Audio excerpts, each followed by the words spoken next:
नमस्कार दोस्तों, मैं हूं सूरज और स्वागत करता हूं आप सब लोगों का इंग्लिश के इस क्लास में यूट्यूब चैनल शिक्षा पॉइंट पर। ओके, सो कल हमने प्रोनाउन की एक क्लास ली जिसमें हमने बहुत सारी चीज़ें समझी, काफ़ी सारे कंसेप्ट हमने सीखे। अब उसी क्लास को थोड़ा सा और आगे बढ़ाते हैं। तो देखिए, क्लास को समझने की हम कोशिश करते हैं, पिछली कुछ चीज़ों के साथ जोड़ते हुए हम इसे आगे लेते हुए चलेंगे। बस उससे पहले आप अपने एक चीज़ का ख्याल रखें, शेयर और सब्सक्राइब करना ना भूलें, ठीक है। तो गाइस देखिए, ये लिखा हुआ है आपके सामने पहला एक सेंटेंस, और आज हम सेंटेंसेस के थ्रू थोड़ा फास्ट चलने की कोशिश करेंगे। लिखा हुआ है you and I R learning English. Sentence में क्या लिखा हुआ है दोस्तों? You and I R learning English. क्या सही होगा? चलो, इसके अंदर अगर हम समझें तो एक कंसेप्ट काम करता है, और वो जो कंसेप्ट काम करता है वो करता है लाइक जो भी आपके पर्सनल प्रोनाउन हैं, पर्सनल प्रोनाउन के अरेंजमेंट का। बात किसकी हो रही है? अरेंजमेंट किसका? पर्सनल प्रोनाउन का। जब अरेंजमेंट की बारी आती है तो कहने का मतलब, जब किसी एक सेंटेंस में फर्स्ट पर्सन, सेकंड पर्सन या थर्ड पर्सन प्रोनाउन आपको दे दिए जाएं, तीनों पर्सन के प्रोनाउन आपको दे दिए जाएं, तब उनको किस क्रम में लिखना होता है। ठीक है, बड़ा ही आसान है। आप लोगों में से बहुत से लोगों को ये चीज़ पता भी है, बट इवन हम हर एक चीज़ को कवर करते हुए चलेंगे, ठीक है। तो सबसे पहले तो छोटी सी बात हम समझ लेते हैं। फर्स्ट पर्सन के अंदर जो चीज़ हम देखते हैं वो होती है आई और वी। ये दो प्रोनाउन हैं जो किस में शामिल हैं? फर्स्ट पर्सन में। अगर सेकंड पर्सन की हम बात करें तो सेकंड पर्सन में हमने शामिल किया सिर्फ एक प्रोनाउन, और वो हुआ यू। थर्ड पर्सन के अंदर हमारे पास ही, शी, इट और एक बच गया दे। ये सारे के सारे किस में शामिल होते हैं? दे। अगर किसी भी सेंटेंस में सब्जेक्ट के साथ में एक से ज़्यादा प्रोनाउन आए हों, सब्जेक्ट की जगह पर या ऑब्जेक्ट की जगह पर एक से ज़्यादा प्रोनाउन आए हों, तो उनका अरेंजमेंट किस तरह से होता है वो हमें देखना है। तो देखो, यहाँ पर जो बात करती है, यहाँ पे जो रूल अप्लाई होता है वो डिपेंड करता है एक्चुअल में आपके सोशल व्यवहार पर। किस पर? Social behaviour. सोशल बिहेवियर से मेरा मतलब हुआ कि समाज के हिसाब से आपका एक्ट गुड है या फिर बैड है। गुड और बैड का मतलब समझ में भाई बड़ा ही आसान है। समाज के हिसाब से उस चीज़ को अच्छा माना जाए तो हमने माना सोशल बिहेवियर गुड है, बुरा माना जाए तो बैड है। अगर सोशल बिहेवियर आपका अच्छा होता है तो इनके आने का जो सीक्वेंस होता है, यहीं से सवाल बनता है। और सीक्वेंस ये होता है कि आप हमेशा लिखेंगे सेकंड पर्सन पहले, फिर थर्ड पर्सन, और फिर लिखेंगे फर्स्ट पर्सन, ठीक है। सेकंड पर्सन पहले, फिर थर्ड पर्सन और फिर फर्स्ट पर्सन। लेकिन अगर बैड बिहेवियर होता है तो आपको सबसे पहले फर्स्ट पर्सन, फिर सेकंड पर्सन और फिर थर्ड पर्सन, ठीक है। ये आपको सीक्वेंस सेट करना होता है। सेंटेंस से आपको पता चल जाएगा कि बात अच्छे की है या बात बुरे की है। अब देखते हैं। देखो, वैसे अगर इस चीज़ को आप गौर से देखोगे तो एक चीज़ हमें पता चलती है कि इन दोनों की पोजीशन तो बदली ही नहीं। ये इन दोनों की पोजीशन तो वही है, 2 3 2 3। पोजीशन बदलने वाला कौन है? सिर्फ और सिर्फ फर्स्ट पर्सन, यानी कि आपकी नज़र हमेशा फर्स्ट पर्सन पे होनी चाहिए। इनकी पोजीशन तो 2 3 यानी कि सेकंड पर्सन, थर्ड पर्सन, यही होनी है हमेशा, ठीक है। तो अब चलो सेंटेंसेस के थ्रू समझने की कोशिश करते हैं। सेंटेंस नंबर फर्स्ट लिखा हुआ है आप लोगों के सामने, you and I R learning English. अंग्रेजी सीख रहे हैं भाई। तो अंग्रेजी सीख रहे हैं, क्या ये किसी भी तरह से बैड है? कुछ भी सीखना अच्छा ही होता है। अब एक चीज़ हम समझेंगे, जिस चीज़ को बुरा माना जाता है सिर्फ वो बैड बिहेवियर में शामिल होगी, लेकिन जिसके लिए हम बुरा नहीं कह सकते, यकीनन वो अच्छा ही तो है। हाँ, अगर किसी का भला कर ना सको तो बुरा मत करो, वो भी एक तरह की भलाई होगी। ठीक ऐसे ही अगर आप कुछ गलत नहीं कर रहे हो तो चीज़ें अपने आप अच्छी हो जाती हैं, ठीक है। तो you and I R learning English, बिल्कुल भी कोई भी बुरी बात नहीं है। तो सीक्वेंस क्या होना चाहिए? सबसे पहले सेकंड पर्सन, ये रहा आपका सेकंड पर्सन, फिर होना चाहिए थर्ड पर्सन, मिसिंग है कोई बात नहीं, ये रहा फर्स्ट पर्सन बाद में है। तो ये रहे इन दोनों का sequence, you and I R learning English. Sentence में क्या कोई एरर है? बिल्कुल नहीं, सेंटेंस अपनी जगह पर एकदम ठीक है। चलिए अगला सेंटेंस देखते हैं। It is me and him who did a good job. देखिए सेंटेंस के अंदर लिखा हुआ है it is me and him. कल आपने एक चीज़ सीखी थी, कल की क्लास में आपने एक चीज़ सीखी थी और वो चीज़ ये थी कि जब कभी भी हम डमी सब्जेक्ट, याद आई कोई बात, डमी सब्जेक्ट यूज़ करते हैं इट इज़, तो उसके बाद लिखा हुआ होता है ओरिजिनल सब्जेक्ट और वो हमेशा सब्जेक्टिव केस में होता है। तो इट इज़ मी, क्या ये मी होना सही हुआ? बिल्कुल नहीं। क्या ये हिम होना सही हुआ? ये भी बिल्कुल नहीं। सब्जेक्ट के साथ एंड से सब्जेक्टिव केस जुड़ेगा। अब मी को भी आपको सब्जेक्टिव केस में बनाना पड़ा आई, और हिम को बनाना पड़ा ही। It is me and him. क्या ये अब सेंटेंस ठीक है? एक बार थोड़ा सा और देख लेते हैं। लिखा हुआ है सोशल बिहेवियर वाली बात। ये दो प्रोनाउन जब भी हो जाते हैं, दो पर्सन के प्रोनाउन जब भी हो जाते हैं, चेक करना है कि इनका सीक्वेंस कैसे होगा। Who did a good job, बात सेंटेंस ही कह रहा है अच्छा काम है, तो गुड के लिए क्या होना चाहिए? 2 3 1। देखिए ये रहा आपका फर्स्ट पर्सन, ये रहा थर्ड पर्सन। क्या इसमें सेकंड पर्सन है? नहीं है। लेकिन क्या सीक्वेंस 1 और 3 का है? नहीं, 3 और 1 का। तो इसके हिसाब से इनका सीक्वेंस इस तरह से होना चाहिए, यानी कि ही आपका पहले यूज हुआ और आई आपने बाद में यूज किया। समझ में आया? It is he and I who did a good job. Getting my point? तो ये सीक्वेंस हमेशा याद रखें, बड़ा ही आसान है। बस आपने 1 2 3 बैड में रखना है और गुड होते ही फर्स्ट को सबसे लास्ट में लेके जाना है। वेरी सिंपल, ठीक है। पहले मैं ये देख चुका हूँ, कुछ बच्चे इसका एक दूसरे कंसेप्ट के अंदर आंसर करना चाह रहे थे, जहाँ पे चीज़ें प्रेपोजिशन से जुड़ी हुई थी। सब्जेक्ट के बाद प्रेपोजिशन के बाद और प्रोनाउन लिखा हुआ था। तो फ्रेंड्स, वहाँ पर हमने जो चीज़ सीखी थी, प्रेपोजिशन के बाद जो कुछ आता है वो सब्जेक्ट नहीं ऑब्जेक्टिव केस है। तो उसको आप सब्जेक्ट के साथ इंटरचेंज नहीं करोगे, जगह से कोई फ़र्क नहीं पड़ता, ठीक है। तो बात यह है कि अगर सारे के सारे सब्जेक्ट हों, सारे के सारे ऑब्जेक्ट हों, तब क्या होगा। तो लिखा, अब देखो अगला sentence, you she and I, ये रहा आपका सेकंड पर्सन, थर्ड पर्सन और फर्स्ट पर्सन। यहाँ तक कोई दिक्कत बिल्कुल नहीं। तीनों के 2 3 1 लिखा हुआ है, हैव मेड अ मेस। आगे लिखा हुआ है मेड अ मेस, तो मेड अ मेस मतलब पंगा कर दिया यार, गड़बड़ कर दी, ठीक है, गड़बड़ कर देना, मेड अ मेस। अब गड़बड़ करना जाहिर सी बात है, बैड सेंस आपको दे रहा है और बैड सेंस की वजह से आपका सीक्वेंस हुआ 1 2 3। तो यानी कि इन तीनों को चेंज कर कर आपको लिखने की इजाज़त मिली। आई फर्स्ट पर्सन, फिर यू सेकेंड एंड फिर आपने लिखा शी। क्योंकि आपका सब्जेक्ट 1 2 3 3 लोग हैं, 3 लोग कम से कम हैं और इस वजह से प्लूरल तो हो ही गया है, प्लूरल वर्ब ठीक है, आगे कोई भी चेंज करने की ज़रूरत नहीं। अगला sentence, you Raj and Himani were asked for his her या योर। अब देखिए पहले तो इनका सीक्वेंस देख लीजिए, 2, ये 3 और ये भी 3, ये बहुत अच्छी बात। अगर एक से ज़्यादा थर्ड पर्सन हो, एक से ज़्यादा थर्ड पर्सन हो तो क्या करना है, कोई फ़र्क नहीं पड़ता, चाहे हिमानी इधर है राज इधर, इन दोनों को आप रिवर्स में लिख सकते हो तो भी ठीक है, चेंज करने की ज़रूरत नहीं है, जैसे आया वैसे सही है। चाहे थर्ड पर्सन कितने भी हों, उनको आगे पीछे सीक्वेंस से फ़र्क नहीं पड़ेगा, ठीक है। तो अब इन तीनों के साथ अगर आपको कोई प्रोनाउन यूज़ करना हो, आपके इन तीनों सब्जेक्ट के लिए अगर आपको पॉजिटिव प्रोनाउन यूज़ करना हो तो कौन सा प्रोनाउन यूज़ करेंगे? पॉजिटिव प्रोनाउन के लिए कौन सा प्रोनाउन यूज़ होगा? पॉजिटिव, या फिर इनके लिए कोई ऑब्जेक्टिव केस चुनना हो तो देखो यहाँ से आपको एक और कंसेप्ट समझने की ज़रूरत पड़ी, थोड़ी सी जगह बना ली जाए। देखिए अगर आपको सेंटेंस में दिया गया है फर्स्ट पर्सन, सेकंड पर्सन और थर्ड पर्सन, यानी कि तीनों के तीनों गिवन हैं, तो आप हमेशा क्या यूज़ करेंगे? फर्स्ट पर्सन का प्लूरल, फर्स्ट पर्सन का प्लूरल, यानी कि वी, अस या अवर, ये यूज़ होगा, ठीक है। ये चीज़ क्लियर हुई। अगर आपको दिया जाए फर्स्ट सेकंड थर्ड में से, मान लो कि आपके पास में फर्स्ट पर्सन अवेलेबल है, थर्ड पर्सन अवेलेबल है, सेकंड नहीं, तो भी आप यही यूज़ करोगे जब तक फर्स्ट पर्सन आएगा। यानी कि यही चीज़ किस में और लागू हो सकती है? अगर आपके सेंटेंस में आपके पास लाइक फर्स्ट पर्सन हो, सेकंड पर्सन हो, लेकिन थर्ड पर्सन ये अवेलेबल ना हो, तब भी आप यही सीक्वेंस यूज़ करोगे। यानी कि क्या समझ में आया आपको?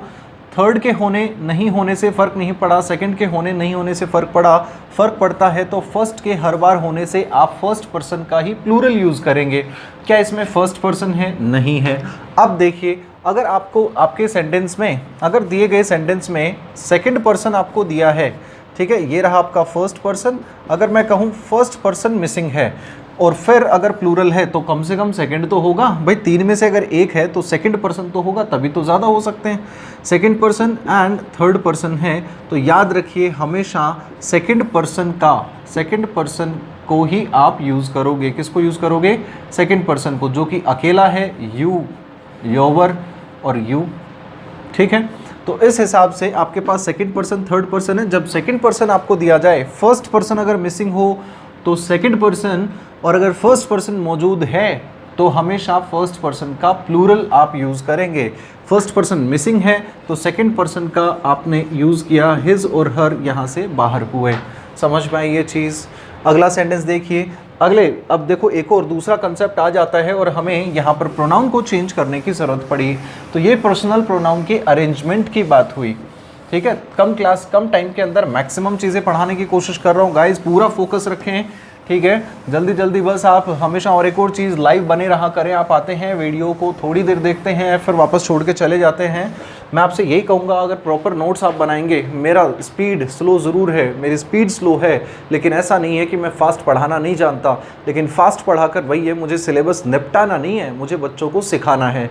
मैं उन लोगों के लिए टाइम निकाल रहा हूँ जो ज़ीरो से लेकर लास्ट तक हर एक चीज़ सीखना चाहते हैं, उन लोगों के लिए नहीं जिन्हें सब कुछ आता है या फिर कुछ आता है कुछ वो सीखना नहीं चाहते। तो हमेशा एक चीज़ का ख्याल रखें कि आप अगर आ रहे हैं, मेरा अगर स्लो चल रहा है, मैं अगर स्लो चल रहा हूं तो उसके पीछे एक वजह है। मैं आपको हर एक बारीक से बारीक चीज़ बताना चाहता हूं। ठीक है, वरना आपने देखे होंगे बहुत से चैनल्स ऐसे हैं, आपको मिल जाएंगे, बिल्कुल ढूंढिए और चेक कीजिए 3 दिन की क्लास के अंदर नाउन पूरा। अरे भाई, मुझे वो पूरा करने में 10 क्लास लगी हैं, लेकिन वहाँ पर 3 क्लास के अंदर पूरा हो रहा है, आधे पौन घंटे की क्लास के अंदर। यहाँ पर 40 50 मिनट की क्लासेस करवाने के बावजूद भी 10 दिन की क्लास लगी। क्यों? क्योंकि मैं हर एक छोटी से छोटी चीज़ आपको पढ़ाना चाह रहा हूँ। शुरू से कहा है, मैं ये मान के चलूँगा कि आपको कुछ नहीं आता और मुझे वो सब सिखाना है ताकि कुछ छूटे ना। ठीक है, तो आप देखो इस सेंटेंस के अंदर एक और कंसेप्ट आता है जहाँ से एक छोटी सी ही बात आपको समझनी होती है। हमने फर्स्ट प्रोनाउन का पहला टाइप क्लियर किया, और जो पहला टाइप था वो था आपका पर्सनल प्रोनाउन, जिसके सारे एस्पेक्ट्स हमने समझे। अब आपके पास में एक और सेकंड कैटेगरी प्रोनाउन आती है। सेकंड कैटेगरी का प्रोनाउन जो आता है उसे हमने कहा लाइक डेमोन्स्ट्रेटिव प्रोनाउन। क्या कहा? डेमोन्स्ट्रेटिव प्रोनाउन शब्द बना है डेमोन्स्ट्रेट से। किससे बना है दोस्तों? डेमोन्स्ट्रेट से। डेमोन्स्ट्रेट का मतलब होता है दिखाना या प्रदर्शन करना। क्या करना? प्रदर्शन, दिखाना। ठीक है, ये 4 तरह के होते हैं। 4 तरह के मैं इनके नाम लिख दूं तो ये एक हुआ दिस, एक हुआ दैट, एक दीज, चौथे का आंसर आपने दे ही दिया है मन ही मन, दोज। ये 4 हुआ। दिस यूज़ किया जाता है सिंगुलर के लिए, और अगर वो चीज़ आपके पास हो, कहाँ हो? नियर। दैट यूज़ किया जाता है फिर से सिंगुलर के लिए, लेकिन वो चीज़ कहाँ हो? दूर, फार। दीज यूज़ किया जाता है प्लूरल के लिए, लेकिन चीज़ें कहाँ होती हैं? नियर, पास में। दोज यूज़ किया जाता है ये भी प्लूरल के लिए, लेकिन चीज़ें होती हैं फार। फार का मतलब दूर। बड़ा ही आसान हुआ चीज़ों को समझना। यानी कि इनमें से 2 शब्द ऐसे हैं जो सिंगुलर की बात करते हैं, 2 प्लूरल की।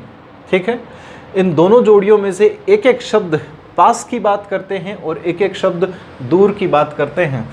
ठीक है, तो यहाँ से आपका जो सवाल बनता है वो कुछ देखो, कुछ इस तरह से। मैं आपको एक दूसरे एग्जाम्पल लेके कहता हूँ। जैसे कि अगर मैं कहूँ I have a bike and a car. मैंने कहा मेरे पास एक बाइक है और एक कार है। आगे मैंने कहा you take this, he will take that. आगे लिखा है कि भाई यू टेक दिस, तुम तो ये ले लो, और ही विल टेक दैट, और वो ले लेगा।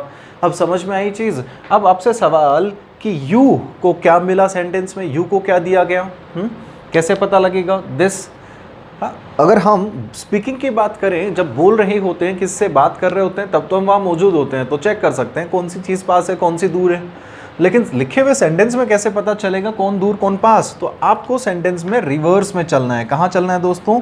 रिवर्स में। जब आप रिवर्स में चलते हो तो आपको जो चीज़ पहले नज़र आई, पहले पहले मतलब जो चीज़ पास में नज़र आई, तो वो हो गई नियर। अब देखो नियर के लिए आपके पास शब्द कौन सा है, क्योंकि बात कार सिंगुलर है ना, सिंगुलर और नियर कौन सा बताता है भाई, दिस। तो यानी कि दिस का रिलेशन किससे है, कार से, तो यू को मिली कार।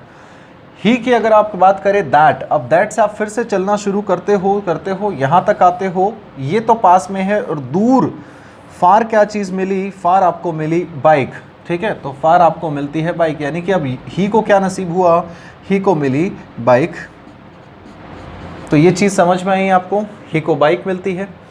अब देखो किसके हिसाब से क्या, अब सवाल कैसे बनता है, ये देखो एग्जाम में जो सवाल आए हुए हैं एरर के क्वेश्चंस थे, और उसको यहाँ से कुछ पार्ट्स में इस तरह से बांटा गया, ठीक है, ये नो एरर, ये first part, second part, third part and fourth part is no error. तो किस हिस्से में गलती है एक बार चेक करें और अपना आंसर दें, चेक करके अपना आंसर दीजिए गाइज।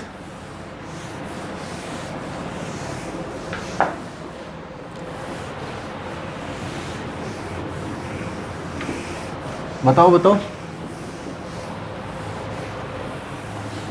तो देखो यहाँ पे जो चीज़ हमें समझनी है वो बात ये कि poverty and population are connected, we have to eradicate this. फिर से इस चीज़ को समझो, इरेडिकेट करने का मतलब होता है किसी भी चीज़ को अपरूट करना। क्या करना दोस्तों, अपरूट। अपरूट करने का मतलब जड़ से खत्म करना, मिटाना, ठीक है, नष्ट करना, डिस्ट्रॉय करना, ये इसके सिनोनिमस हो जाएंगे।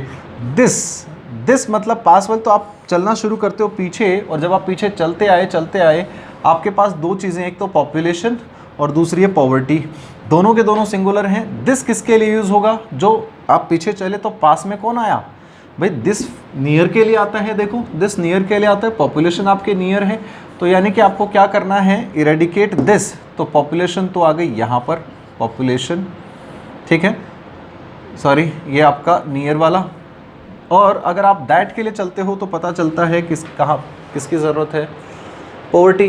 दैट यूज़ किसके लिए हुआ है, पॉवर्टी के लिए, ठीक है। तो दूर और पास का खेल समझ में आया सेंटेंस में, जहाँ पर दिस और दैट लिखे हुए हैं वहाँ से आप रिवर्स चलिए, जिन दो चीज़ों का जिक्र है या ज़्यादा चीज़ों का जिक्र है उनमें से छांटिए कि कौन सा शब्द पहले है, कौन सा पहले है होगा वो पास में होगा, रिवर्स से पहले, रिवर्स से जो पहले है वो पास में है, और रिवर्स से जो बाद में आ रहा है वो आपका दूर है, फार है।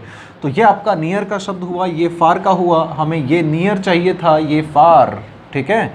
तो नियर के लिए क्या हुआ, पॉपुलेशन। क्या सेंटेंस का मीनिंग ठीक है, यानी कि पॉवर्टी, गरीबी और जनसंख्या कनेक्टेड हैं, एक दूसरे से जुड़ी हुई हैं। We have to eradicate this, हमें इसे क्या करना पड़ेगा, जड़ से खत्म करना पड़ेगा। दिस का मतलब क्या निकला, पॉपुलेशन। हमें आबादी को जड़ से खत्म करना है क्या भाई, आबादी को ही खत्म कर दोगे तो फिर कंट्रोल किसको करोगे। हाँ, हमें यानी कि ये कहीं ऐसा तो नहीं कि इन दोनों को आपको एक्सचेंज करना चाहिए। एक्सचेंज करने का मतलब हुआ अगर आप इन दोनों को चेंज करके लिखते हो और सेंटेंस आपका बने population and poverty are connected, we have to eradicate this. अब दिस किसके लिए आएगा, पॉवर्टी के लिए। हमें पॉवर्टी को जड़ से मिटाना पड़ेगा ताकि किस पे कंट्रोल किया जा सके, पॉपुलेशन, आबादी पे। गरीबी की वजह से एक तरह से क्या इस सेंटेंस के हिसाब से ये है कि गरीबी होने की वजह से क्या हो रहा है, आबादी बढ़ रही है। तो अगर हम गरीबी को जड़ से मिटा दें तो पॉपुलेशन कंट्रोल हो जाए। अब सेंटेंस का मीनिंग ठीक है, थोड़ी देर पहले तो उल्टा जा रहा था।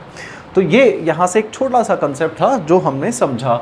अब तीसरी तरह का प्रोनाउन हम समझने की कोशिश करते हैं, ठीक है, और ये बहुत ही बेहतरीन है। ज़्यादातर एग्ज़ाम के अंदर एसएससी का CHSL, CPO, CGL और अगर MTS की भी मैं बात करूं तो वहाँ पे भी इस तरह के क्वेश्चंस आते हैं जो अभी हम सीखने वाले हैं, और ये बड़े ही कॉमन है।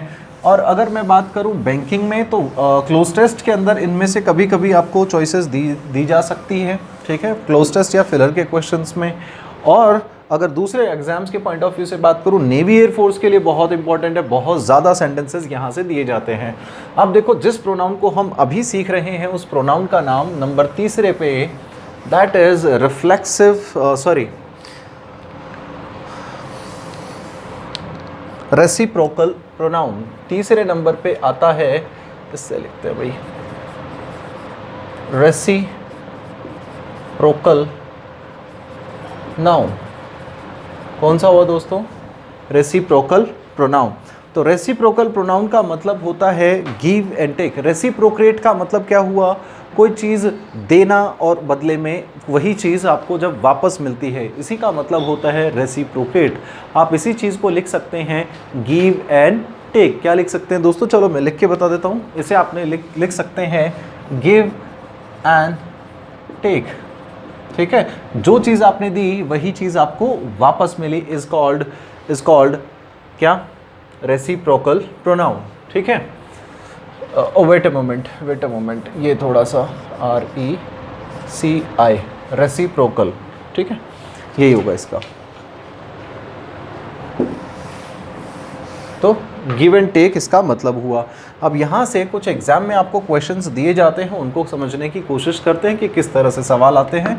चलो मैं आपके सामने सेंटेंसेस लिख देता हूँ। पहला सेंटेंस अगर मैं लिखूँ, the couple loves blank.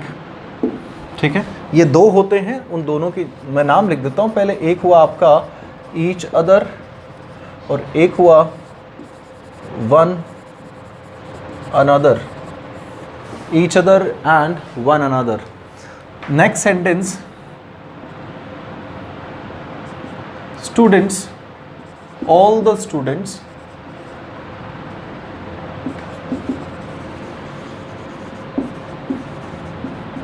discussed the topic with blank each other या one another। बताना है आपको answer. Number 3, all the soldiers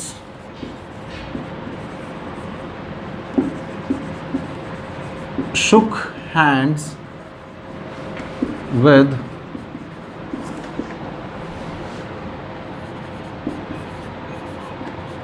all the MLAs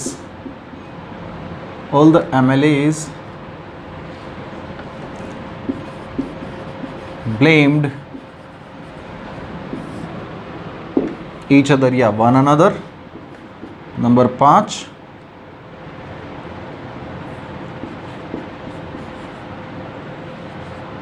India, Sri Lanka and Australia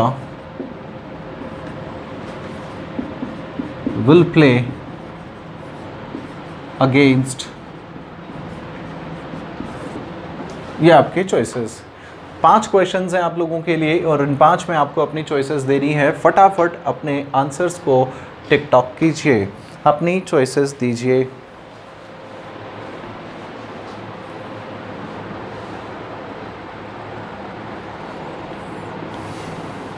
I hope आप लोग अपना अपना आंसर्स चेक कर रहे होंगे।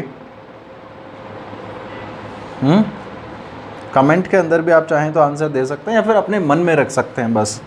ठीक है, चलो अब समझने की कोशिश करते हैं। लिखा हुआ है आपके सामने द कपल लव्स। देखो यहाँ पर आप लोगों का आंसर आया होगा ईच अदर। अगले सेंटेंस में आया होगा ईच अदर या फिर वन अनदर, सॉरी। और अगले सेंटेंस में फिर से आया होगा वन अनदर। यहाँ पे भी आया होगा वन अनदर, यहाँ पे आया होगा वन अनदर। क्या ये चीज़ें ठीक हैं? तो आइए इसे समझते हैं। इन दोनों को अगर मैं बात करूँ, ईच अदर हमेशा यूज़ किया जाता है कितने लोगों के लिए? 2 लोगों के लिए। जब मामला सिर्फ 2 लोगों के बीच में हो तब क्या यूज़ होगा? Each other. और जब बात 2 से ज़्यादा की, मैं कहूँ 2 से ज़्यादा, चाहे 3 हो या 3 से कितने भी ज़्यादा हों, सभी की अगर बात होगी तो अब क्या यूज़ करेंगे? One another. क्या यूज़ करेंगे दोस्तों? One another. तो इसके हिसाब से देखा जाए, कपल कितने लोगों की बात करता है भाई? कपल लव्स, सिंगुलर वर्ब लगाइए तो कपल कितने हुए? 1। और एक कपल का मतलब भाई एक वर और एक वधू है, लड़का लड़की। तो भाई कपल यानी कि बात कितने लोगों की हो रही है? 2 लोगों की। अगर 2 लोगों की बात है तो ऐसे में इसके साथ क्या यूज़ होना चाहिए? 2 के हिसाब से ईच अदर। क्या हुआ सही आंसर? सही आंसर जो हुआ दैट इज ईच अदर।